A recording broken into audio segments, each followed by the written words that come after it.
faremos no dia 4 e dia 5, já está aí próximo, né? Bem pertinho. E como eu coloquei no grupo lá, irmãos, nós estamos fazendo isso realmente com alegria no coração e com um desejo muito grande que os irmãos estejam presentes, porque não é apenas um passeio simples, mas é um passeio onde nós queremos estar em aliança, em comunhão. Nós queremos ali juntos agradecer ao Senhor por mais um ano que nós vivemos. Se nós estamos aqui hoje, já no terceiro ano, é porque o Senhor nos deu essa graça e porque você tem sido fiel, porque você, mesmo com as suas limitações, você tem lutado, você tem, se esforçado, tem acreditado.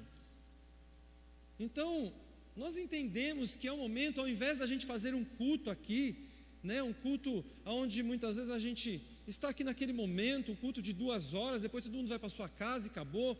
Nós entendemos que é muito melhor a gente estar em comunhão durante 2 dias, olhando um para o outro, rindo um do outro, sentindo o chulé um do outro dentro do quarto. Isso é família, né? Não tem chulé não? Que bom, né? Vai no quarto dos homens quando tem acampamento que você vai ver. Se não tem chulé. Tem chulé demais, mas é uma bênção. É muito bom quando a gente está junto, quando a gente está ali rindo, quando a gente está brincando, né? Então a gente entendeu que isso é muito bom. Faz muito tempo que a gente não faz isso como igreja. Fazemos isso com os casais, mas como igreja, no geral, a gente não tem feito. Então nós temos visto isso como uma prioridade. E eu gostaria muito, muito que você se esforçasse, colocasse isso realmente como prioridade. Se você entende que este ministério para você é bênção, se você está vendo este ministério como algo de Deus para a sua vida, se você entende que você está aliançado conosco, se você pode estar os 2 dias, faça um esforço para estar os 2 dias. Se você trabalha um dia, a gente entende que alguns não tem como, ok, mas se você pode estar os 2 dias, irmãos, vamos fazer um esforço. Não é simplesmente, eu vou. Não, é um momento de comunhão. Olha nossa visão. Nós temos que ver isso, irmãos. Ser uma família aliançada. O primeiro ponto, como eu tenho falado, para a gente viver o segundo ponto, nós temos que viver o primeiro.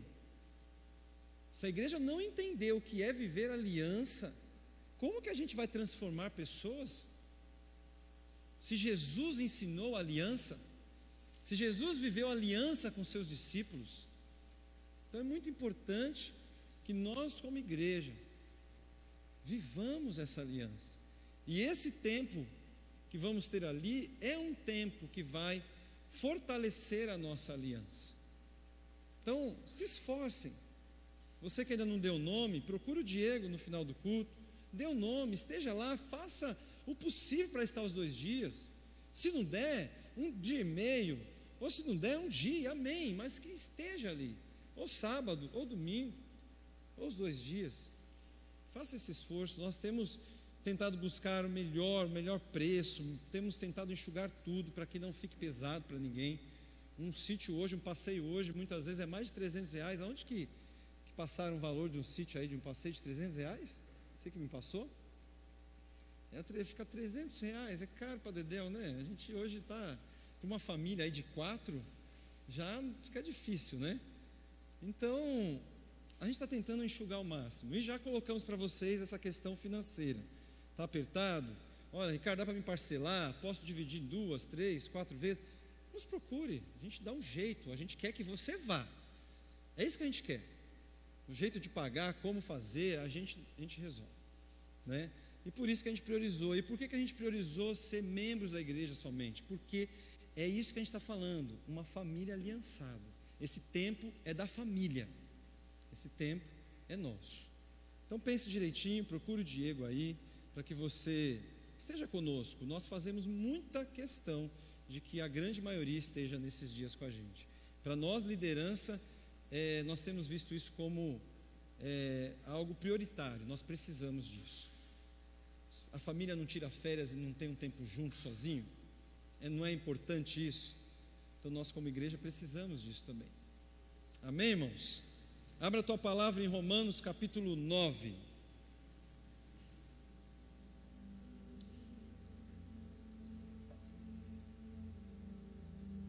Romanos capítulo 9, nós vamos falar aqui um pouquinho. Nós vamos falar aqui um pouquinho do que nós falamos semana passada. Vou passar aqui um resuminho rápido, só para que a gente não perca muito tempo no que a gente já falou semana passada. Quem esteve aqui semana passada? Levante a mão. Amém. Vou fazer um resumo para que vocês que não estiveram tentem entender, para a gente entrar na palavra de hoje. Romanos 9, de 1 a 5 diz o seguinte: digo a verdade, em Cristo não minto, e a minha consciência confirma isso por meio do Espírito Santo. Sinto grande tristeza e tenho incessante dor no coração, porque eu mesmo desejaria ser amaldiçoado, separado de Cristo, por amor de meus irmãos, meus compatriotas, segundo a carne, são israelitas, a eles pertence a adoção, assim como a glória, as alianças, a promulgação da lei, o culto e as promessas. Deles são os patriarcas e também deles descendem o Cristo, segundo a carne, o qual é sobre todos Deus bendito para sempre. Amém. Senhor, fala conosco, Deus. Fala conosco através desta palavra. Abra os nossos olhos, abra a nossa mente, abra o nosso coração para aquilo que o Senhor quer falar conosco nessa noite. Tira agora, ó Deus, todo sono, todo cansaço. Tira de nós, ó Deus, toda a atenção lá fora, e que a atenção seja somente voltada ao Senhor, em nome de Jesus. Amém. Identificando-se com a angústia de Paulo. Essa é uma palavra que o pastor Vitor Porto, lá do Ministério Convergência, ministrou.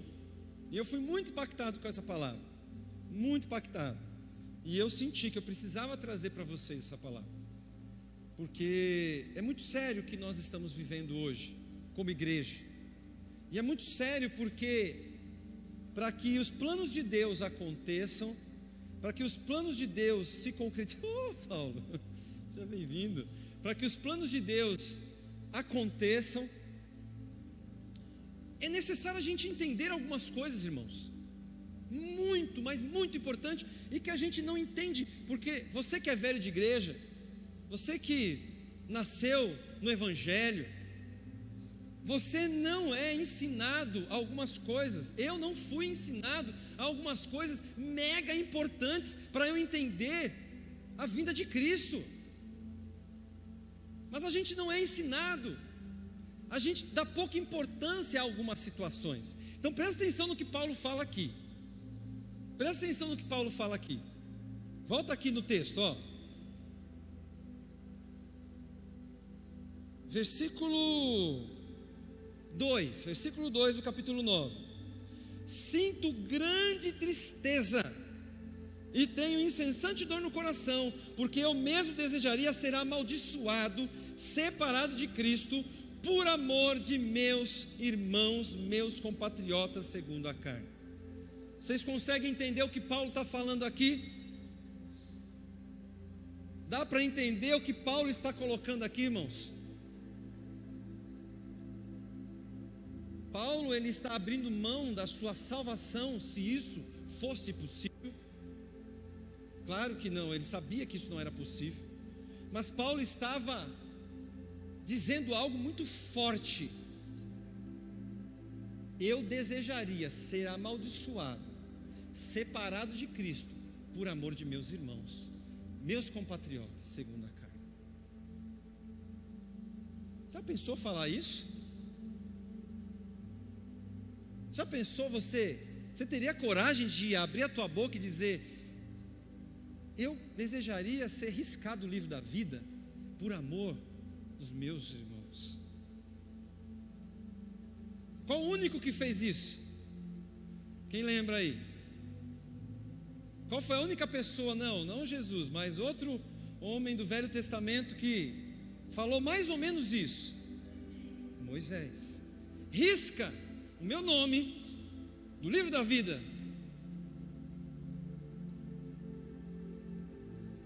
Ele falou assim, em amor àquele povo.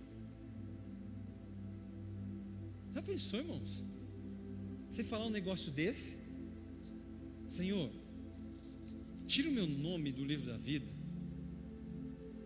se o Senhor não salvar esses irmãos aqui, se o Senhor não cuidar dessa igreja, se o Senhor não ministrar, se o Senhor não tocar no coração desses irmãos, para que eles entendam o verdadeiro evangelho, risca o meu nome do livro da vida. Já pensou? Eu teria coragem de dizer isso para Deus? Eu quero a minha salvação garantida. Fala a verdade, irmãos, vamos ser sinceros. Você teria coragem de fazer uma oração dessa? Senhor, risca o meu nome em prol, eu prefiro ser amaldiçoado, mas ver os meus irmãos ganhos, a minha nação brasileira ser ganha, eu prefiro ficar de fora, se todo o Brasil ser conquistado. Isso é difícil alguém falar. Mas o que eu quero dizer aqui, eu já demorei muito nesse começo, não era para me demorar assim, porque essa entrada, mas é que eu sempre gostei muito de Paulo, mais daquele do que de você, né? Eu gosto muito de você, mas eu gosto mais do outro Paulo aqui da Bíblia, viu? Esse cara aqui é demais, esse Paulo é demais, gosto desse Paulo aqui, mas esse aqui, irmãos, meu Deus, esse cara era louco por Deus. E Paulo aqui, ele demonstra uma paixão tão grande pelo povo, e ele não está dizendo, nesse contexto, ele não está falando de mim não, de você não. Sabe de quem que ele está falando aqui? Israel.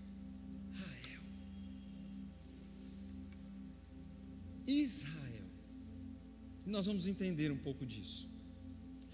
Nós vamos trabalhar 3 pontos da angústia de Paulo aqui. 3 pontos: a razão da angústia de Paulo, o fruto que essa angústia produziu e a nossa resposta como igreja a essa angústia. Então vamos lá. Razão da angústia de Paulo, o fruto que essa angústia produziu e qual a resposta nossa como igreja hoje a essa angústia de Paulo. Nós falamos um pouquinho aqui sobre a comunidade profética. A comunidade profética, nós entendemos muitas vezes o dom profético como sendo aquele dom da profecia, o dom da revelação, o dom, né, que você vai lá e olha, varão, o Senhor mandou falar, estou declarando e tal. Ok, não estou aqui dizendo que é errado tal, existe sim os exageros, mas o dom profético é muito mais simples do que isso. O dom profético que a gente pensa que é aquele dom, né, que eu tenho que revelar, eu tenho que isso e aquilo. Gente, o dom profético é um dom que toda igreja tem que entender que é preciso ter. E sabe como que se entende o dom profético? O dom profético é você ser amigo de Deus. Porque quando você é amigo de Deus, você consegue sentir o coração de Deus.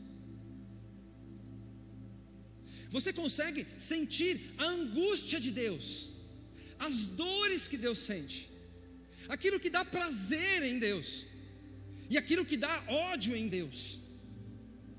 Quando você é amigo de Deus, você consegue, de uma forma tremenda, você consegue sentir o que Deus sente.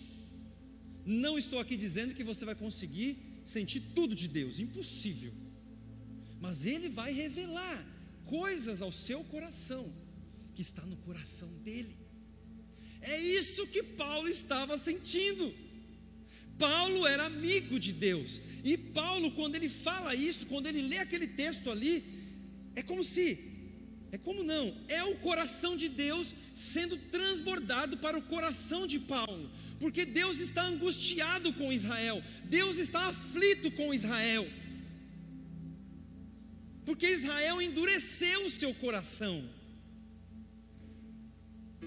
e Deus se entristece com isso, Deus tem uma aflição, uma angústia com isso, e isso foi passado para o coração de Paulo.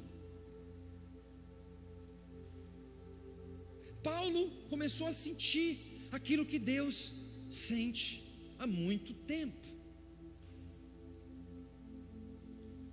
ser amigo de Deus. A igreja precisa ser profética. Nós aqui precisamos ser proféticos. Ou seja, a igreja precisa mostrar para as pessoas o que está no coração de Deus. Eu e cada um de vocês precisamos entender que eu preciso transbordar do coração de Deus. Essa comunidade aqui precisa transbordar, lançar o profético na vida das pessoas. Ou seja, todos nós precisamos entender que esse chamado profético é para todos. Não fique você pensando assim: o ministério profético, não, nós, a igreja tem que ser profética. Entendam isso, irmãos. A igreja precisa ser profética, porque ser profético é ser amigo de Deus. Sendo amigo de Deus, eu conheço o coração de Deus. Conhecendo o coração de Deus, eu vou lançar para os outros aquilo que está no coração de Deus. Amém? Precisamos anunciar o que está no coração de Deus, e esse é um privilégio que nós, santos de Deus, temos. E aí, ser amigo de Deus, quando você consegue ouvir o coração de Deus, sentir o coração de Deus, você vai entender que tem muita coisa que você não vai gostar. Você vai sentir o coração de Deus e Ele vai transbordar para você, Ele vai se revelar a você, e tem coisas que Ele vai mostrar para você que não vai te agradar. Não vai ser bom para o seu eu. Vocês estão entendendo? O coração de Deus não é o seu coração, mas Ele quer que o seu coração seja transformado para ser um coração igual ao dele. E aí entra a questão da nossa luta contra a carne. Mas nós precisamos entender, irmãos, como igreja, que nós temos que ter essa disposição, esse desejo de ter o coração de Deus. Quem deseja ter esse coração? De verdade. Quantos irmãos desejam ter um coração igual ao de Deus? Seja sincero. Vocês acham que é possível isso? Sim ou não? Porque Paulo tinha. Eu posso ser como Paulo era? É possível? Claro que é. Paulo até matou gente. Paulo caçou cristão. Paulo tinha embaçado. E Deus não transformou? Então, queridos, o primeiro ponto aqui que eu quero que vocês entendam é isso: a igreja precisa ser profética. A igreja precisa ter esse coração de declarar o que está no coração de Deus. E aqui nesse capítulo 9, Paulo está falando exatamente isso. Paulo está transbordando, profetizando algo que está no coração de Deus. Vou avançar aqui. Devemos orar então. Eu quero agora que você faça essa oração, logo de começo. se você sentir o desejo, feche os seus olhos nesse momento. Se você entendeu esse comecinho, essa introdução, já peça ao Senhor nesse momento: Pai, eu quero conhecer o teu coração. Pai, eu quero sentir, Pai, como Paulo sentia, como outros homens do passado sentiam e até do presente sente também. Deus, eu quero conhecer o teu coração. Revela-se mais a mim. Eu quero ser teu amigo, Deus. Peça ao Senhor para que Ele inunde o teu coração. Peça ao Senhor para que Ele se revele mais a você, que Ele venha ministrar, que Ele venha falar, que Ele venha a conduzir a sua vida de tal forma ao qual você nunca sentiu.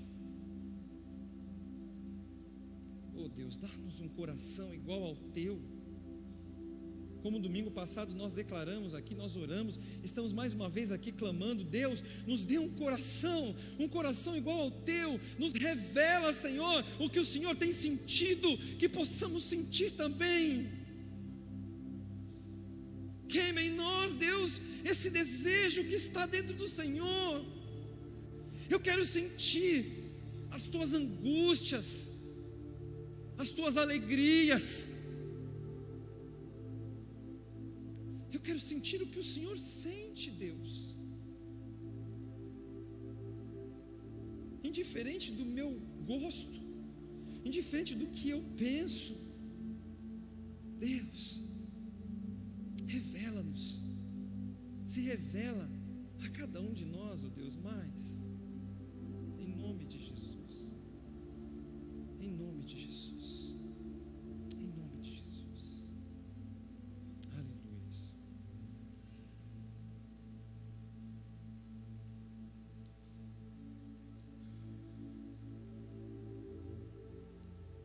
O sentido da vida,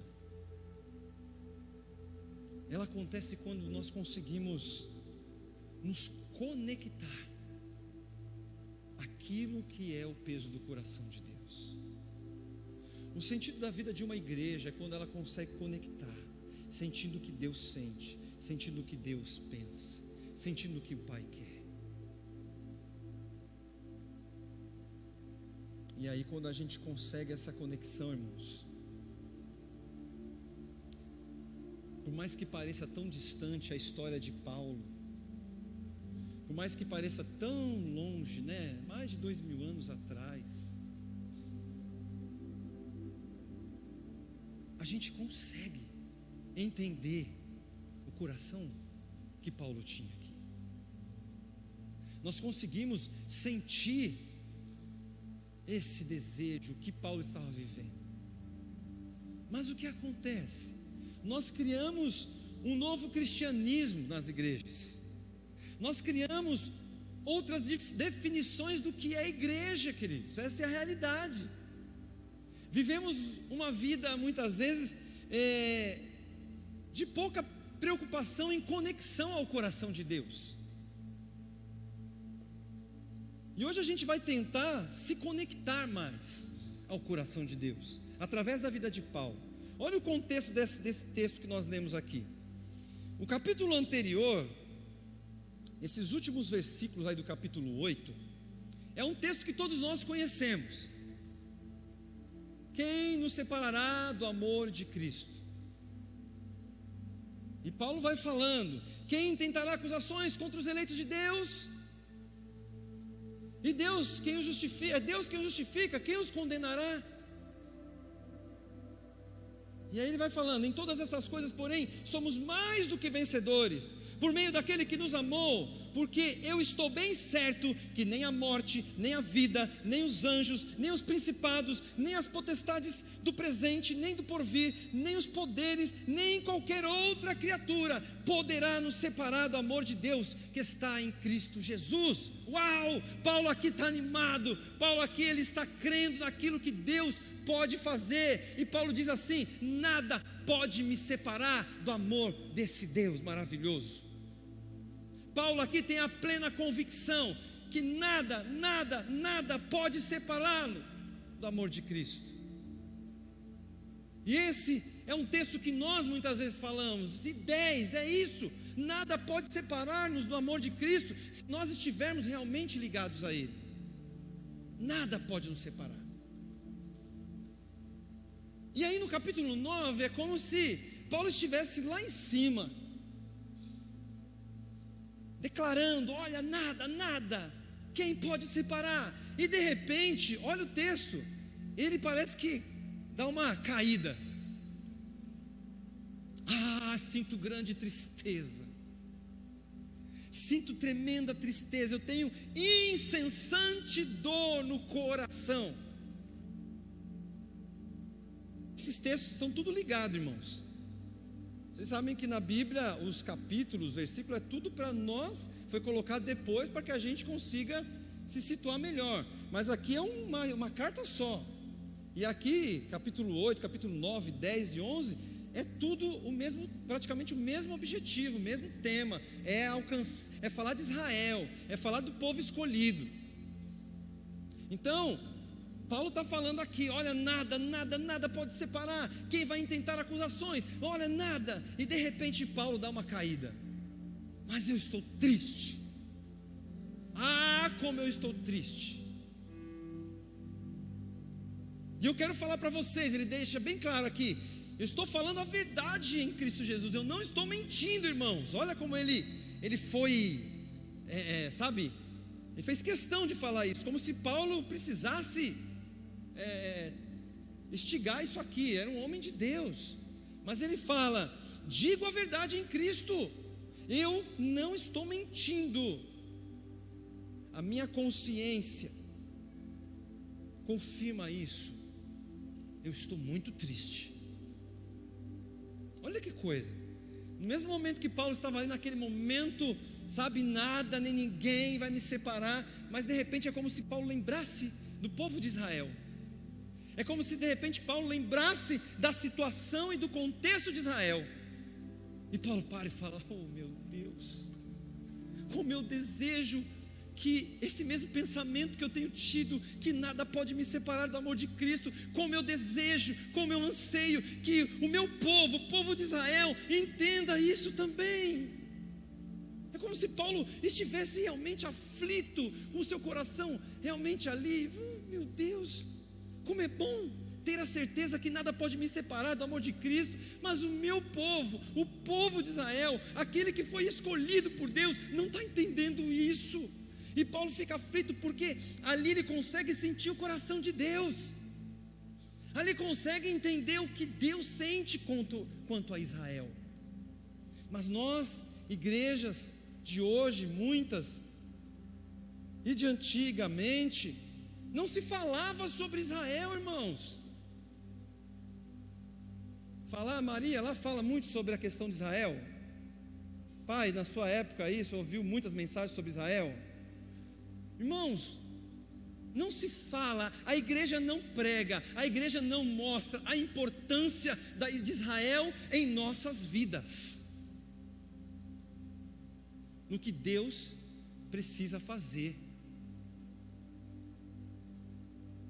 Então eu quero que você fique muito ligado aqui ao que eu vou continuar falando. Por mais que pareça ser chato, vai falar de Israel, eu quero saber de Israel. Não, vamos mudar esse contexto, porque o meu chamado como cristão, como noiva, tem muito a ver com Israel. Então Paulo reflete esse coração, e a razão da angústia de Paulo, então, a razão, primeiro ponto, está relacionado a Israel. O que ele está dizendo aqui é sobre Israel. Eu gostaria, se fosse possível, tirar meu nome, tirar eu fora, mas se o povo fosse restaurado, ele trocaria. Olha só, olha o que Paulo diz aqui, o amor que ele tinha pela nação. Por quê? Porque era a nação dele? Não, mas porque ele sabia que lá em Abraão o Senhor tinha uma promessa mediante ao seu povo, mediante a Israel. Paulo sabia, Paulo era estudioso, irmãos, Paulo ele entendia muito. Ele foi estudar com Gamaliel, um dos maiores mestres da época. Então ele conhecia tudo. Então Paulo ele fala: puxa, é o povo escolhido, esse povo precisa ser quebrantado, para que as coisas aconteçam, esse povo precisa ser quebrantado. Então, irmãos, se nós queremos ser uma comunidade profética, quando a gente olha para a realidade de Israel, nós precisamos sentir dor por Israel, nós precisamos sentir uma incessante angústia por Israel. A gente precisa começar a mudar um pouco esse nosso olhar para Israel, e vocês vão entender, porque hoje nós não ligamos para essa verdade. Às vezes nós oramos por Israel, principalmente quando as guerras começam ali, aí a gente começa a orar por Israel, não é verdade? Mas nós precisamos orar muito mais. Lá em Lucas capítulo 19, 41 a 44, Jesus chora por Jerusalém. Olha o que Jesus fala em Lucas 19, 41 a 44. Quando Jesus ia chegando a Jerusalém, vendo a cidade, chorou por ela, dizendo: ah, se você soubesse ainda hoje o que é preciso para conseguir a paz, mas isso está agora oculto aos seus olhos, pois virão dias em que os seus inimigos cercarão você de trincheiras e apertarão o cerco por todos os lados, e vão arrasar você e matar todos os seus moradores. Não deixarão pedra sobre pedra, porque você não reconheceu o tempo em que Deus veio visitar. Olha o que Jesus fala de Israel. Jesus chora por Jerusalém. Jesus olha para Jerusalém e começa a chorar, porque ele vê ali que Jerusalém tinha um coração tão duro, e que coisas terríveis iriam acontecer com aquele povo. Queremos ser realmente amigos de Deus, discípulos de Jesus?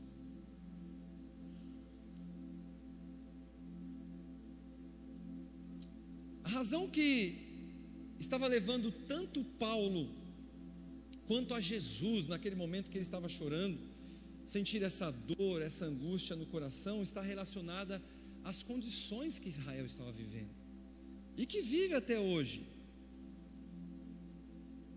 Israel rejeitou o Messias, continua rejeitando o Messias.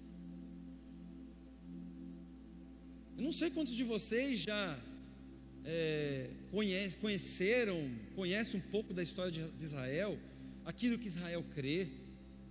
Apesar de Israel crer no Antigo Testamento, mas não crê em Jesus Cristo como Filho de Deus, eles têm costumes, irmãos, muito preocupantes. Uma das coisas que eu ouvi um judeu falando uma vez numa entrevista é que eles acreditam que quando você dorme, o seu espírito sai de você. Eles acreditam nisso. O seu espírito sai, fica mais ou menos aqui, você deitado, e o espírito fica fora de você, para que é mais ou menos como se ali fora de você ele conseguisse se recarregar, aí depois ele volta. Olha isso. Isso é uma das coisas que eles creem. Israel, eles creem em coisas muito sérias, muito preocupantes, e que eles precisam ser libertos, irmãos.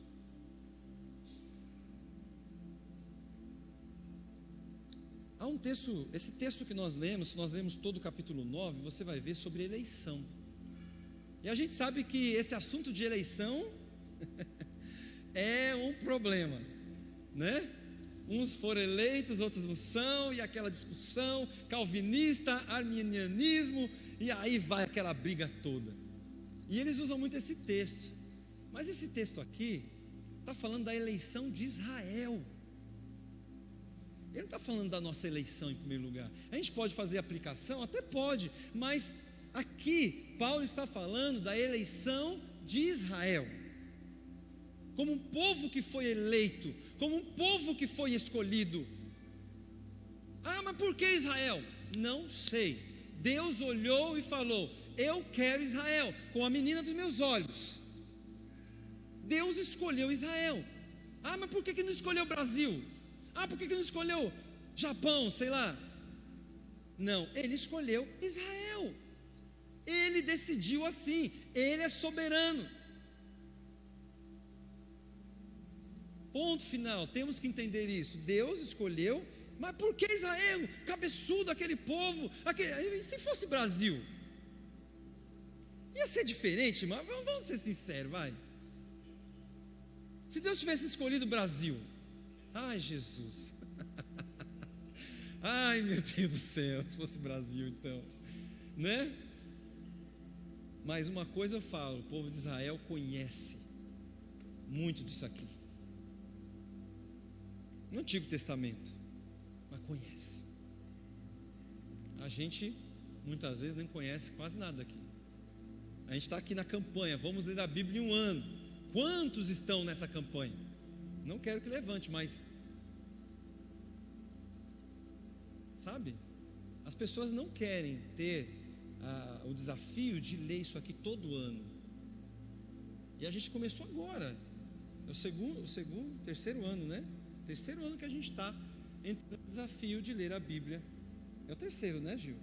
De ler a Bíblia em um ano. E tem sido maravilhoso. Mas o povo brasileiro, a igreja brasileira, quer isso? Quer viver isso? Quer nada. Não quer.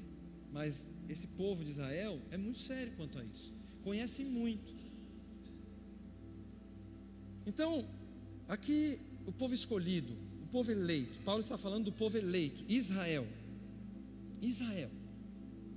E Paulo estava sentindo essa angústia, porque sabia que era o povo escolhido, era o povo eleito.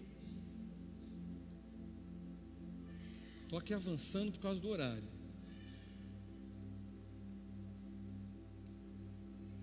Vou passar aqui para... A razão disso é que, eu falei aqui já para vocês, Paulo ele conhecia a Bíblia, o Velho Testamento, ele conhecia, ele era expert, e ele sabia desse propósito que Deus tinha com Israel, desde lá do passado, ele sabe da história de Abraão, ele sabe das promessas, e é por isso que Paulo estava desesperado, angustiado, porque Deus incomodava o coração dele.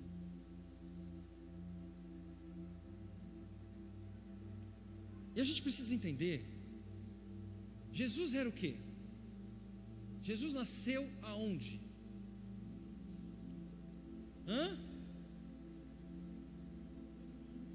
Jesus era o quê? Judeu.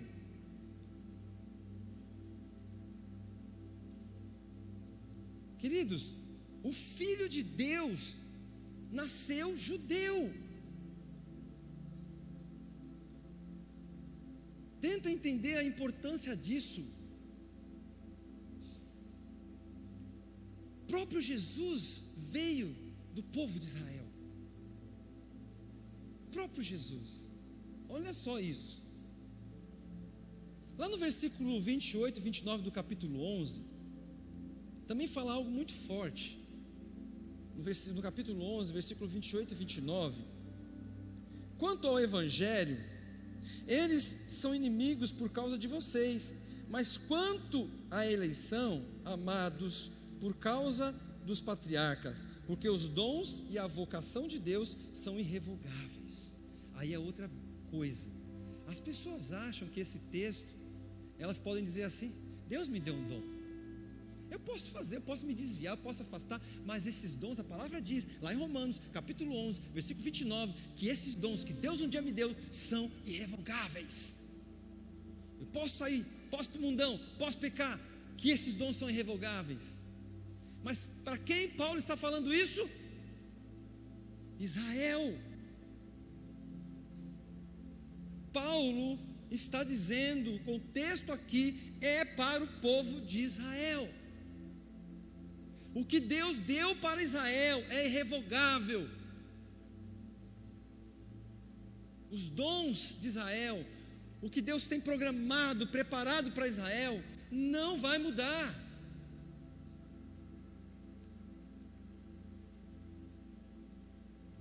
Então esse é o primeiro ponto que a gente falou sobre a razão. E Deus atrelou esse destino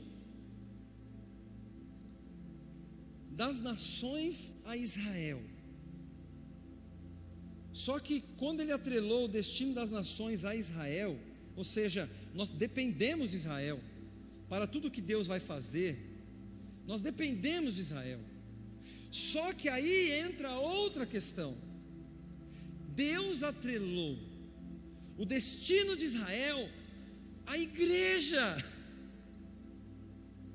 Está dando para entender, irmãos? Deus escolheu Israel, o povo escolhido, o povo preparado por Deus para um dia, sabe, fazer o que estava na Bíblia, das coisas acontecerem, o fim do tempo vai vir, o Senhor virá, tal, e vai ser lá em Israel. Ok, é Israel, o propósito é Israel. Nós dependemos que Israel acorde. Só que Israel, para acordar, para viver o que Deus tem para eles, precisa de nós, depende da igreja de hoje. Está dando para entender a importância, irmãos?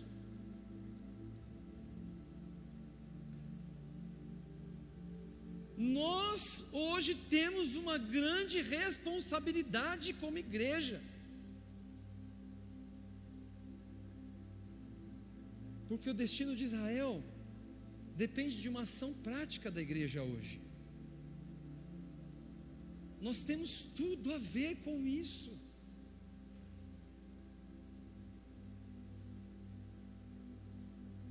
Nós temos tudo a ver com isso.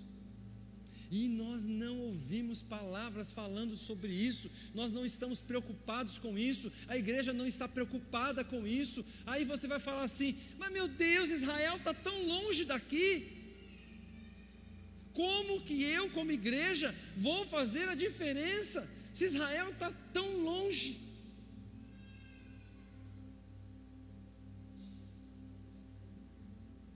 Qual o fruto dessa angústia de Paulo? A palavra no capítulo 11 fala, eu não vou ler devido ao tempo, mas resumidamente falando, quer dizer que dentro do povo de Israel existe um remanescente, existem servos. Se você olhar, os discípulos eram judeus e se converteram. As 3.000 almas, quando Pedro pregou, eram judeus, se converteram. Ou seja, não olhe Israel também como, está todo mundo ali perdido. Não, existe um remanescente. Como o Senhor fez com Elias, quando Elias estava lá e falando, só sobrou eu, e o Senhor falou: não, eu separei 7.000 que não se adorou, não adorou outros deuses. Da mesma forma, Israel também existe remanescentes, existem pessoas. Paulo era judeu, os discípulos, tantos mais. Ou seja, existem pessoas ali, mas Israel precisa de mais pessoas sendo convertidas. Existem hoje muitos judeus messiânicos, muitos judeus que estão se convertendo, dando testemunho. Nós temos acompanhado o Asher Tratter, que é um dos responsáveis pelo livro Relacionamento de Aliança, ao qual a gente tem trabalhado sobre essa questão de aliança, e Deus tem dado muita graça àquele homem, e ele é um judeu. Só que o Senhor, o que Ele quer fazer, quando Ele quiser concluir isso quanto a Israel, Ele vai nos usar. E aí entra a questão dos gentios. Você é gentil? Eu sou, né? Eu sou educado. Não é esse gentil. Olha aqui no versículo 11 do capítulo 11. Então eu pergunto: será que eles tropeçaram para que caíssem? De modo nenhum. Ou seja, Então será que Israel tropeçou para cair, para se trabalhar tudo e acabar? De modo nenhum, Paulo está falando. De modo nenhum. Mas pela transgressão deles, a salvação chegou aos gentios, para fazer com que os judeus ficassem com ciúmes. Ora, se a transgressão deles resultou em riqueza para o mundo, e a diminuição deles resultou em riqueza para os gentios, quanto mais a plenitude deles. Ou seja, se a transgressão de Israel, se tudo que Israel fez, ajudou a alcançar o resto do povo, mesmo eles caídos, isso trouxe algo bom para mim, para você. Imagine quando eles se levantarem, imagine quando eles acordarem, imagine quando eles começarem a dizer: Jesus Cristo é o Senhor. Imagina, irmãos, Paulo está dizendo isso. Mas aí, Paulo está falando assim no versículo 13: dirijo-me a vocês, gentios, visto que eu sou apóstolo dos gentios, glorifico o meu ministério. Ele vai relatar algumas coisas, nós vamos pular alguns versículos e vamos lá para o final. Nós não podemos achar que estamos no lugar de Israel.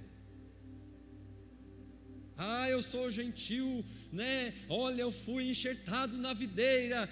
Os israelenses, se lascaram todos, agora sou salvo. Israel, não quero nem saber. Não.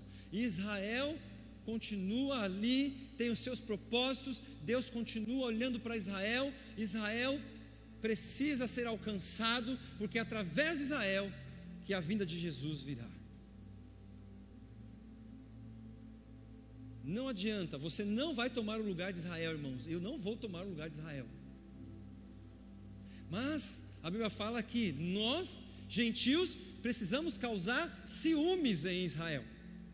Mas como que é esse causar ciúmes em Israel? É Israel descobrir que nós fizemos o templo de Salomão aqui no Brás, e eles ficarem ciumados? Olha, os brasileiros fizeram o templo de Salomão. Nossa, estou ciumado agora. Olha, igual o nosso aqui. Olha, não é isso, irmãos. Não é esse ciúmes. Causar ciúmes. Aí é onde entra a igreja. Aí é onde entra a importância minha e sua como igreja. Queridos, precisamos entender. Você acabou de cantar aqui Yeshua, Yeshua, Yeshua. Você está dizendo o nome dele. Você está dizendo o nome dele lá de Israel. Quando você fala Yahvé, quando você fala Deus de Abraão, de Isaac, de Jacó, você está dizendo Deus de Israel. Não tem como nós fugirmos disso, irmãos. Tudo está atrelado a Israel. Todos os propósitos de Deus, o que vai acontecer no final dos tempos, está atrelado a Israel.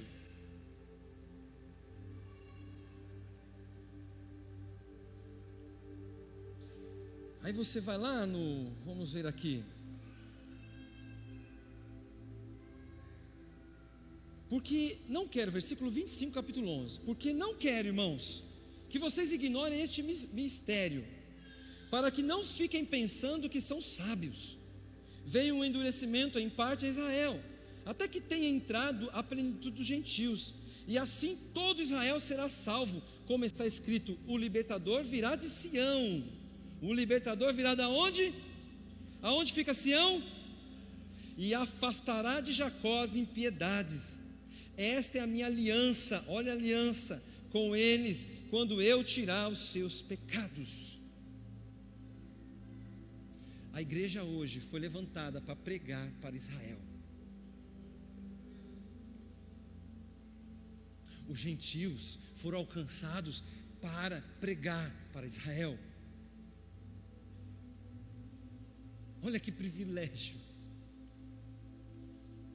Olha que coisa tremenda, Deus usar os gentios, aqueles que foram enxertados na videira, usar esses aí para despertar Israel.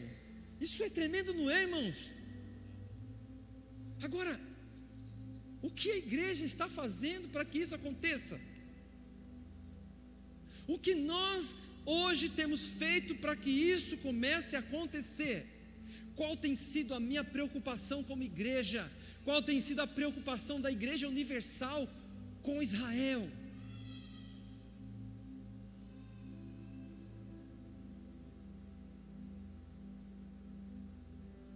Queridos, isso é muito, mas muito sério. Lembra o que a gente falou? Sentir o coração de Deus.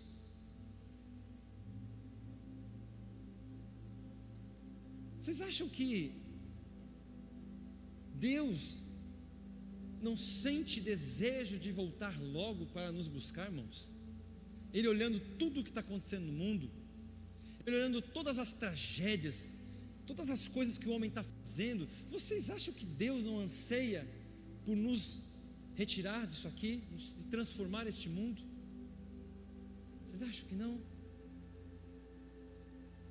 Mas precisa acontecer coisas, e isso depende da igreja, isso depende do povo de Deus hoje. Nós precisamos acordar para isso.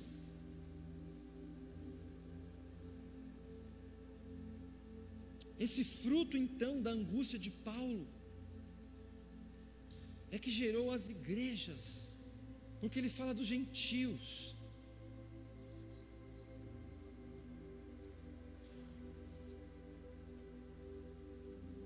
Agora, como que eu vou entender? Como que eu vou evangelizar Israel? Um povo tão distante. Vamos olhar agora a nível Brasil. Irmãos, a palavra diz que vai chegar um tempo onde muitos, ou a grande maioria das nações, irão se voltar contra Israel.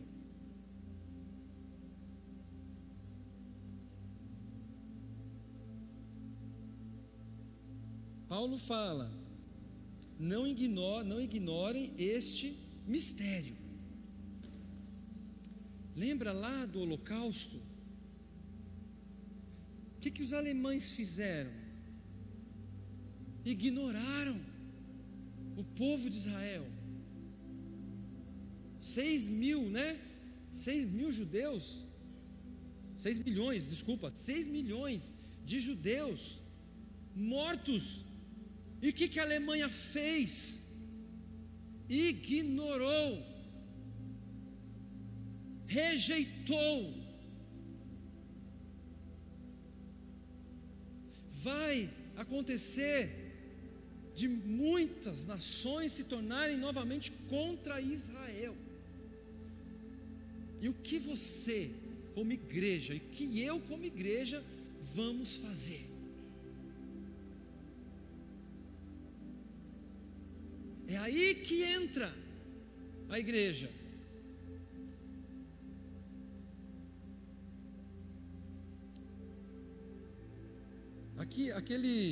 Essa situação que está acontecendo ali na Ucrânia, né? É a Ucrânia, né? Que está sendo atacada. Vocês sabem que existem muitos lugares aqui no Brasil que estão acolhendo ucranianos, que estão ajudando ucranianos. Muitos também da Palestina, acho que é Palestina, se não me engano, aquele povo que invadiram o país, eu esqueci o nome agora, acho que é Síria, que há pouco tempo atrás invadiram, o presidente tirou o exército de lá. E Afeganistão, obrigado. Muitos brasileiros acolheram e estão acolhendo afegãos, estão ajudando afegãos, e dentro desses, algumas igrejas estão acolhendo, ajudando, cuidando. Isso pode ser um sinal para nós, como igreja, a qual, quando acontecer essa situação mais difícil para Israel vai precisar de ajuda, Israel vai precisar de pessoas acolhendo eles,